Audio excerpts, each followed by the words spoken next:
Si nosotros, los humanos, por ejemplo, nos ponemos a masticar celulosa de pared celular, ¿será que vamos a obtener nutrientes para nosotros? ¿Vamos a poder acceder a esa glucosa? Porque hay mucha glucosa ahí. Lamentablemente no, porque esas sustancias como la pectina, como la lignina, no los podemos digerir. Entonces, nosotros podemos masticar papel, no nos olvidemos que el papel es celulosa y nos podemos comer, pero no vamos a obtener ATP de eso porque está muy compactado la celulosa y unido con otras sustancias. Pero sí, los hongos y los microorganismos, los hongos sobre todo, son muy capaces de hacer eso. Por eso es que los hongos, un tronco, un árbol se cae, después de un tiempo desaparece, se va desarmando porque los hongos lo van descomponiendo y van reciclando, ¿no? Bueno, eh, eso vendría a ser en relación a la celulosa. Entonces, la celulosa es una cadena formada por miles de glucosas, pero como pueden ver está unido. Una fila de celulosa se junta con otra fila formando micelas, las micelas se agrupan para formar microfibrillas, las microfibrillas forman fibrillas de celulosa y eso forma la pared celular. Bueno, entonces vamos a pasar ahora a hablar de estos orgánulos que son los plastidios y como habíamos comentado, los plastidios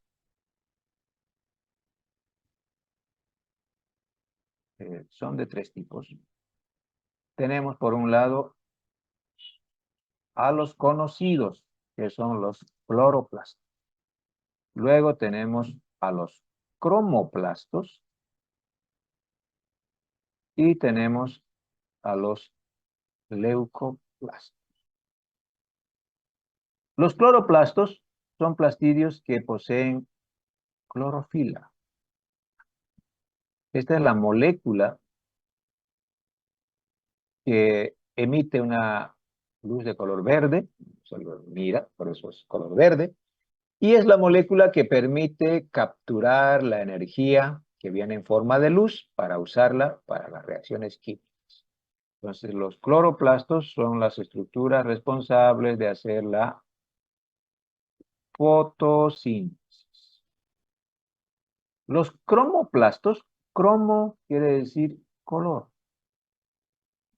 Entonces, son plastidios coloreados, poseen otros pigmentos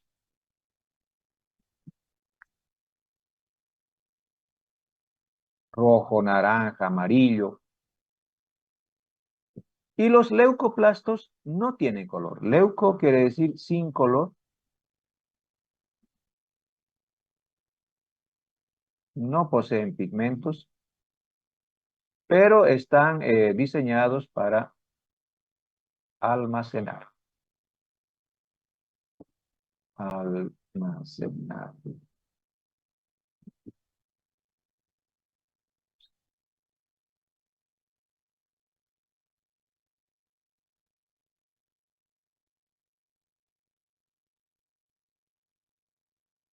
Vale, entonces, estos son los pigmentos, los tipos de plastidios. Vamos a ver, aquí tengo una representación. Hay un protoplastidio dentro de la célula. A partir de ahí se origina un leucoplasto que almacena en este caso almidón, un cloroplasto que va a hacer la fotosíntesis y un cromoplasto que en este caso es responsable de la coloración de algunas estructuras como las flores. Entonces, vamos a hablar un poquito sobre los cromoplastos. Vamos a dejar para el final los cloroplastos porque son los más interesantes, ¿no? Pero vamos a hablar de los cromoplastos. Los cromoplastos poseen muchos pigmentos. Uno de los más conocidos es el caroteno. Eso lo habíamos comentado en la clase de laboratorio, que tiene color naranja. El caroteno aparece con abundancia en la zanahoria, También aparece en los zapallos. El zapallo tiene mucho caroteno. Los pimentones, algunos tienen caroteno, etcétera. Las papayas.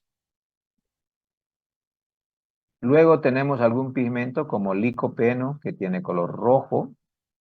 Este licopeno está en gran cantidad en el tomate. Tomate maduro tiene licopeno. Luego también podemos encontrar en la sandía, en la granada, también en las variedades de tomate de pimentones rojos. Entonces, ahí encontramos muchos de estos pigmentos. Ahora, hay otro grupo de pigmentos como las antófilas, que tienen color amarillo, y estos van a estar dando coloración a las flores. Hay las eritrinas, que tienen color rojo también. O sea, vamos a ponerle aquí un etcétera, porque hay muchos tipos de estos pigmentos. Ahora, aquí es importante entender que estos pigmentos, si bien pueden estar de manera natural en las plantas, en las hojas verdes, en muy bajas cantidades, hay un momento en la vida del vegetal que aparecen intensamente. Me imagino que todos han visto un tomate inmaduro. Un tomate desde pequeñito, cuando está creciendo un botoncito, tiene color verde y hace fotosíntesis en la fruta del tomate. Llega un momento en el que pum, empieza a colorearse y empieza a ponerse de un color rojo llamativo.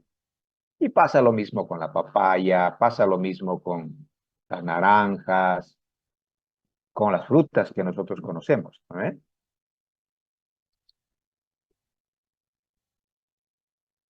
Da la casualidad de que este propósito, este cambio de coloración tiene una finalidad para la planta. ¿Cuál será la finalidad? ¿Por qué el tomate se pone rojo en algún momento? ¿Mm? Tal vez cambia de color porque tiene un cambio de cromoplasto, tal Claro, vez. empieza a aumentar sus cromoplastos, pero eso es parte de una estrategia vegetal.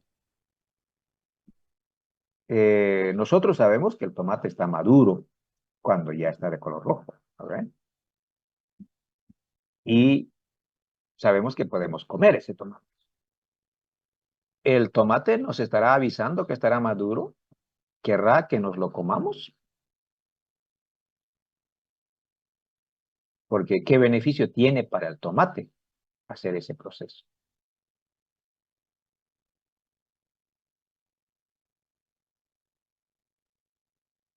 Porque la papaya hace lo mismo.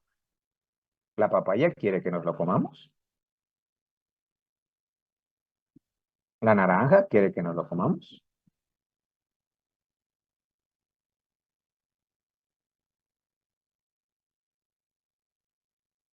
La respuesta es sí. ¿Por qué se ponen maduros? En principio, los frutos solamente maduran, adquieren esa consistencia, cuando las semillas que tienen ya están listas para germinar. Si las semillas no están listas para germinar, no van a madurar. Es más, si no hay semillas con embriones adentro, ni siquiera se va a formar el fruto. No va a haber fruto. Por eso se dice que si las abejas desaparecen de este mundo, la humanidad no va a desaparecer también. ¿Por qué? Porque las abejas ayudan a la polinización, que es la fecundación de las semillas en el proceso de floración. Y una vez que se ha fecundado, entonces se forma un embrión y ese embrión se recubre con una pulpa, que en este caso, mientras va madurando, eso va creciendo y llega a un punto que la semilla está madura y entonces el fruto empieza a madurar. ¿Por qué hace eso el fruto? Porque nosotros podríamos pensar, o porque hace eso la planta, podríamos pensar, vamos a suponer que esta es una planta de papaya. En principio nosotros no hemos creado ni una sola planta hasta ahora, aunque hemos hecho muchas modificaciones, hemos hibridado plantas, pero no hemos creado plantas. Esta papaya produce muchos frutos.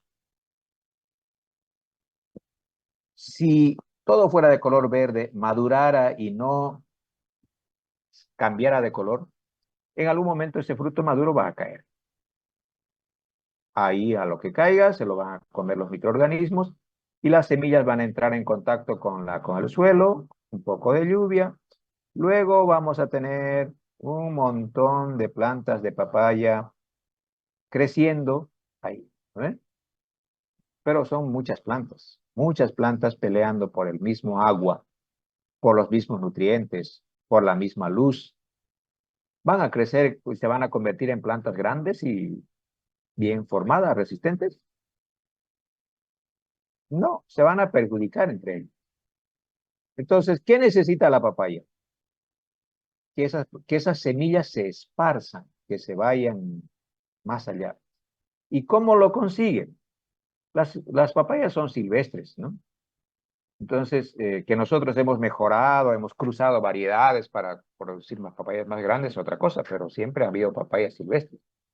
Entonces, cuando se ponen de un color llamativo, que además sabemos que está dulce, que es jugoso, etcétera, también vienen los animalitos a comerse la papaya, a alimentarse la papaya. Pero los animales no escogen las semillas se las comen, ¿eh?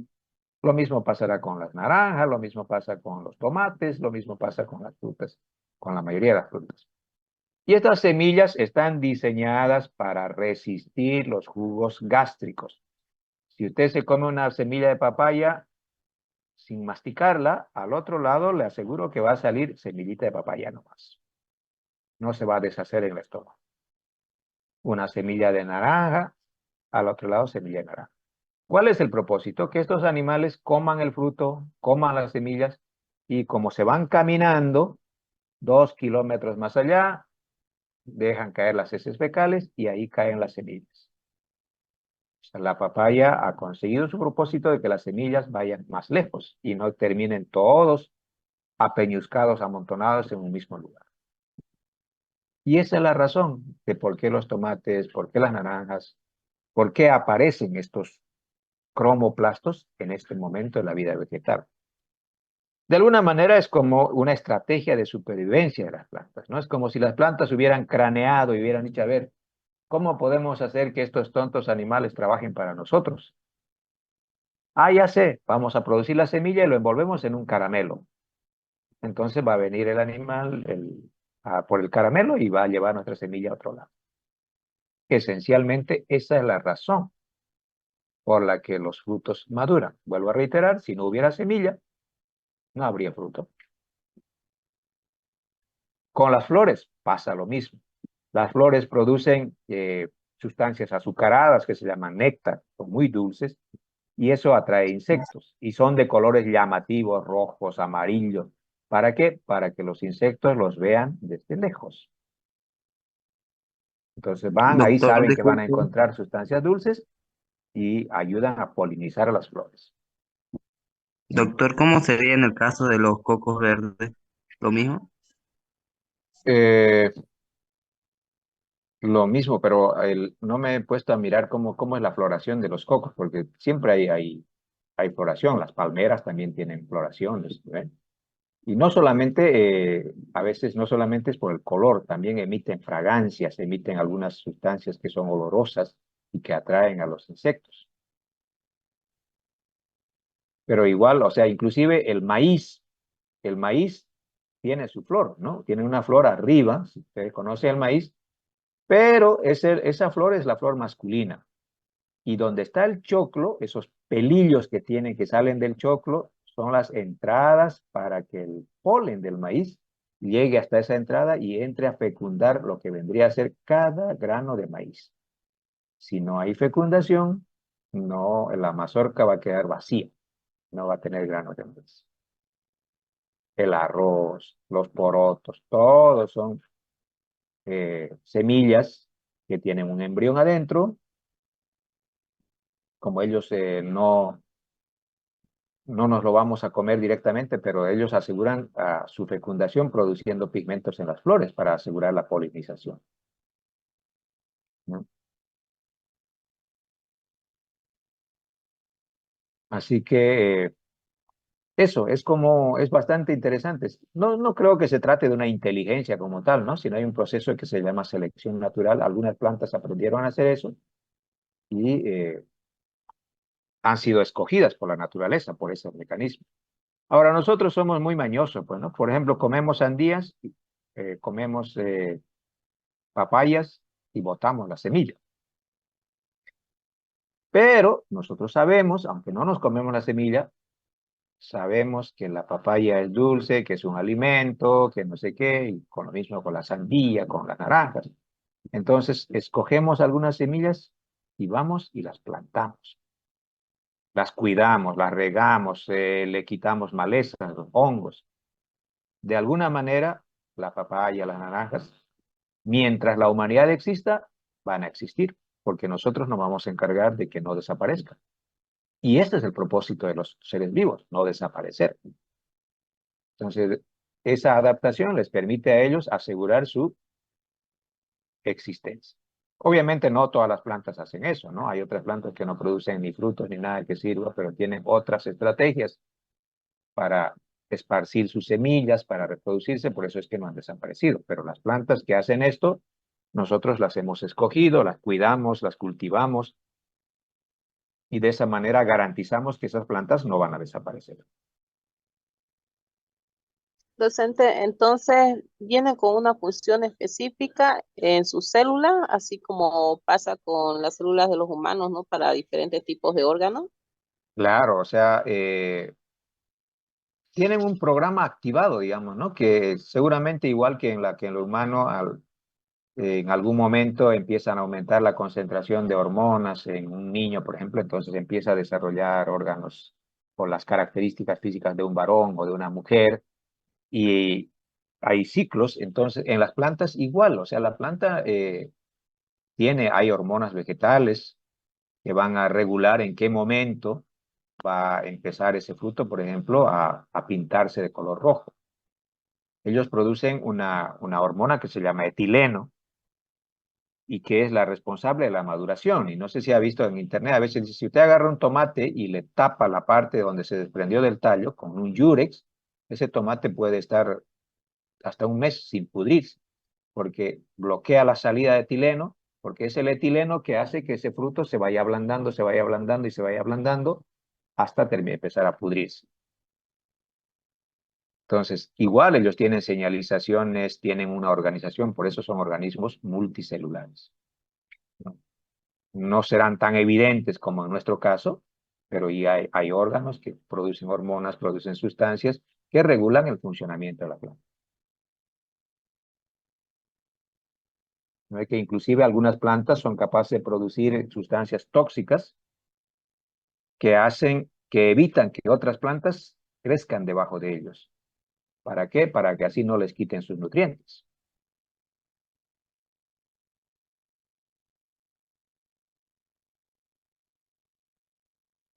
Bueno, entonces, y vamos a hablar de de los leucoplastos. Hemos hablado de los cromoplastos, después vamos a hablar de los cloroplastos. Los leucoplastos, habíamos dicho que estos son de almacenamiento. Entonces, pueden almacenar, lo que más se produce siempre en la planta es el almidón, porque el almidón viene de la glucosa, ¿no? La fotosíntesis, mucha glucosa, la glucosa, ¿cómo se guarda en las plantas? Como almidón. Entonces, pueden almacenar almidón, pueden almacenar proteínas, pueden almacenar también aceites. Ya hemos hablado de eso en laboratorio. Los que almacenan almidón se llaman amiloplastos. Si almacenan proteínas se llamarán proteinoplastos. Y si almacenan aceites se llaman oleoplastos.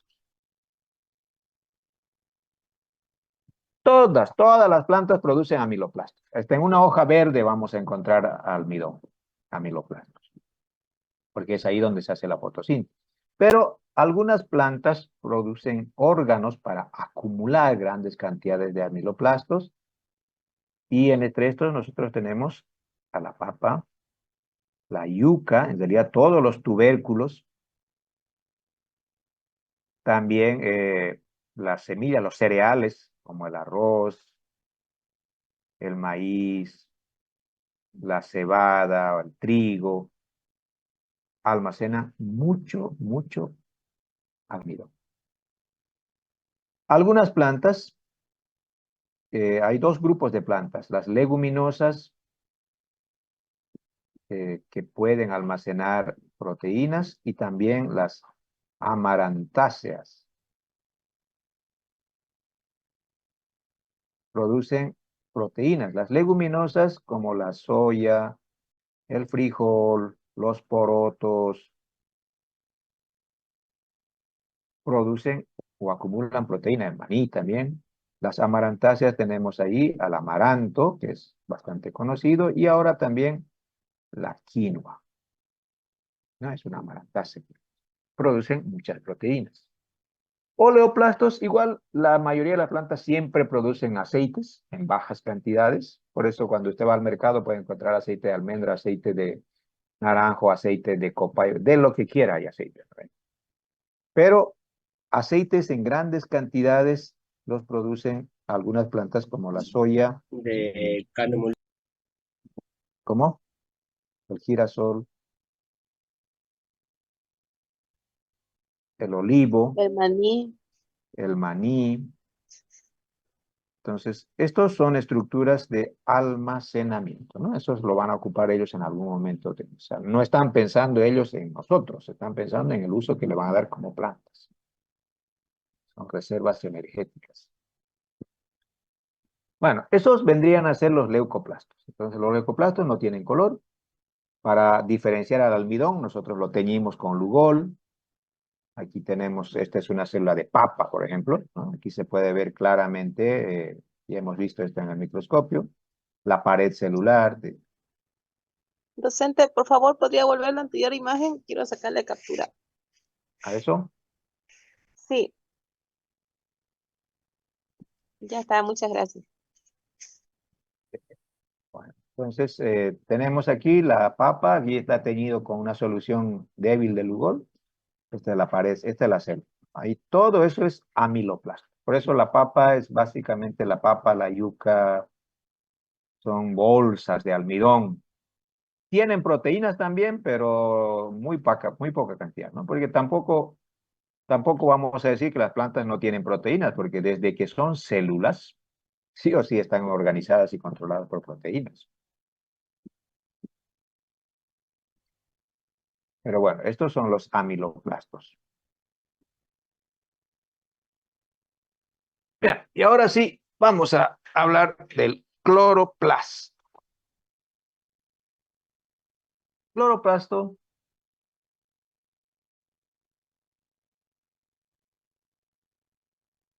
hay varios por célula. No tantos como las mitocondrias, porque mitocondrias hay mucho más. Nosotros podríamos decir que hay de decenas a centenas de cloroplastos en cada célula.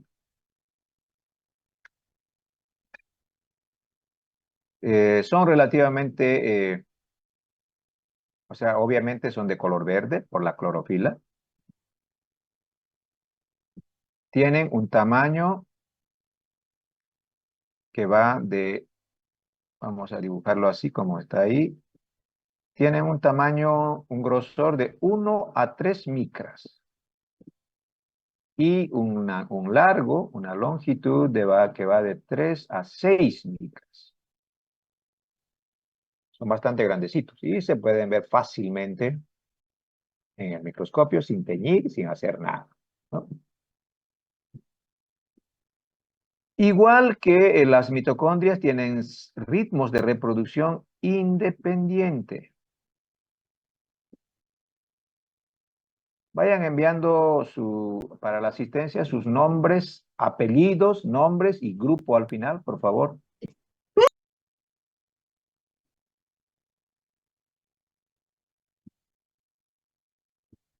Al En el chat, grupo, doctor. en el chat en el chat del Zoom.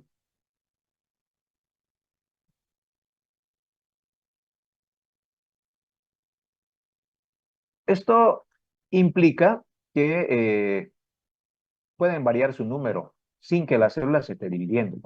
Normalmente, si hay mucha luz, hay más cloroplastos. Si hay poca luz, hay menos cloroplastos, pero son más grandes y más intensos, más verdes. Mucha luz, pocos cloroplastos y más amarillo, menos verdes, digamos, ¿no? Más luz, cloroplastos más grandes, más escasos, pero con más carga de cloroplasto. Igual que las mitocondrias, se dice que son organoides semiautónomos. Y vamos a ver que igual que las mitocondrias, se sospecha que son un grupo especial de bacterias. Vamos a ver por qué. Vamos a hacer nuestro propio dibujo. Aquí vamos a señalar después la similitud. Como podemos ver, recuerden que no puedo dibujar muy bien, así que no vayan a hacer reírse mis dibujos. Nosotros tenemos una membrana externa.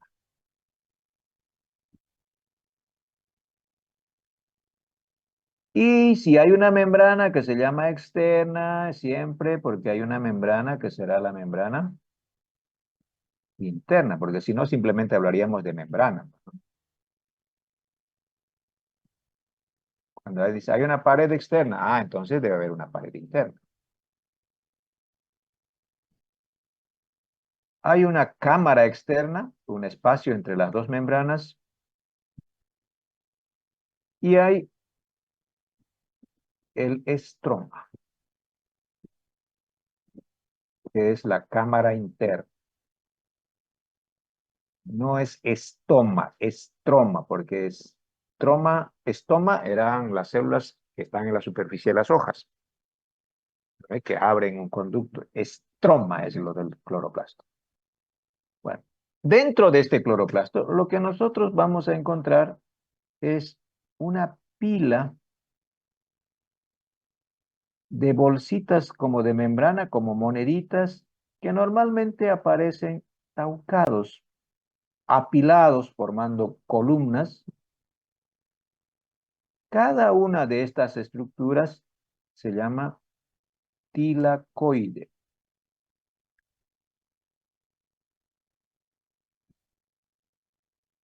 Tilacoide. Y la pila, el conjunto apilado, se conoce como grana. O sea, una grana es una pila de tilacoides. Pero tenemos muchos de esos. Todo el estroma está soqueteado, por así decir, de estas pilas de bolsitas de membrana que están taucados. Muchos de estos tilacoides interconectan entre sí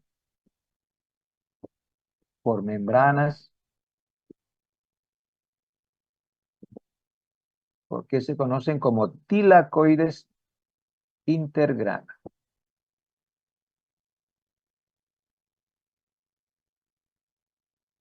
Entonces hay muchos todo eso está lleno de tilacoides. Pero en alguna parte de este cloroplasto vamos a encontrar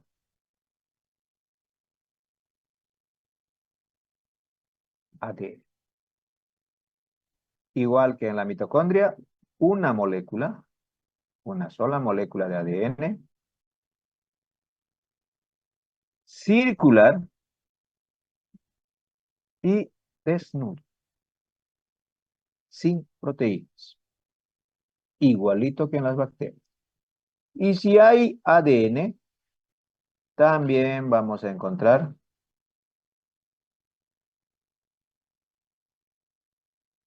ribosomas. ¿Ribosomas de qué tamaño? De 70 unidades S. Por ahí podríamos encontrar algún gránulo de almidón dentro del cloroplasto.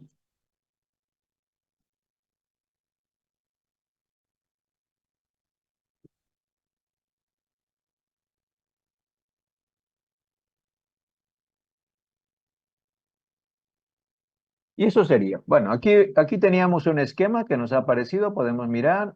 Estos son los tilacoides. Cada uno es un tilacoide. Estos vendrían a ser los tilacoides intergrana, los gránulos de almidón,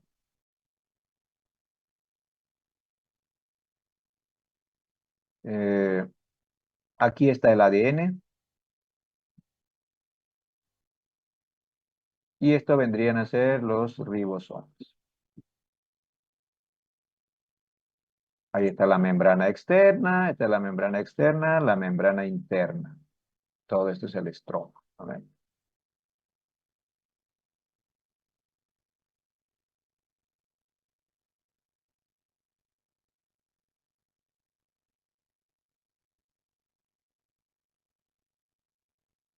¿Ya enviaron sus nombres? Vamos a guardar.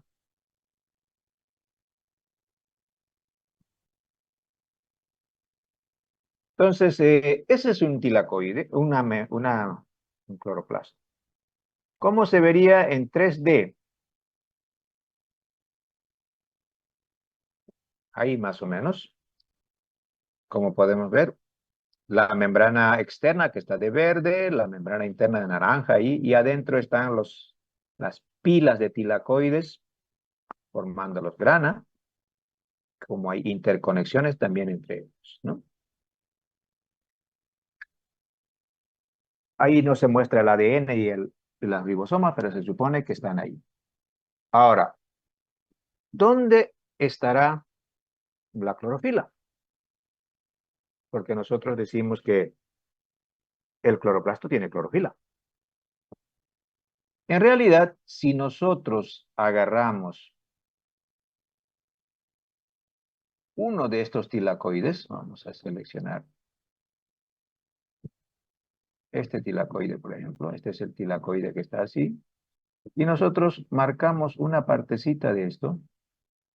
Los tilacoides igual son membranas, entonces si son membranas, quiere decir que tienen dobles capas de fosfolípidos, porque todas las membranas de este mundo de los seres vivos tienen el mismo principio, dobles capas de fosfolípidos. Con proteínas combinadas por ahí. Hay varias clases de proteínas.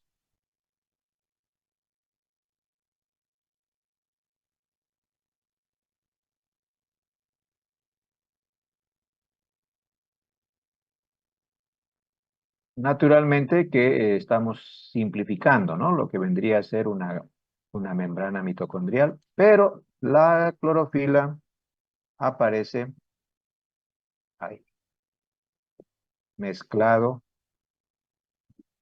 con las proteínas.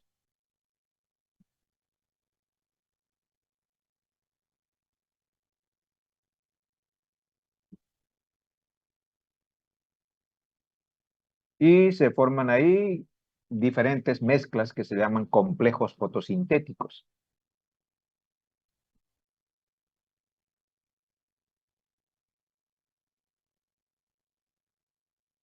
Se va a cortar. Creo que podemos volver para terminar la clase, unos 3, 4 minutos más, ¿no? Porque se va a cortar ahorita. Entonces, estas mezclas de clorofila están entonces en todo el tilacoide. ¿Dónde vamos a encontrar esta clorofila?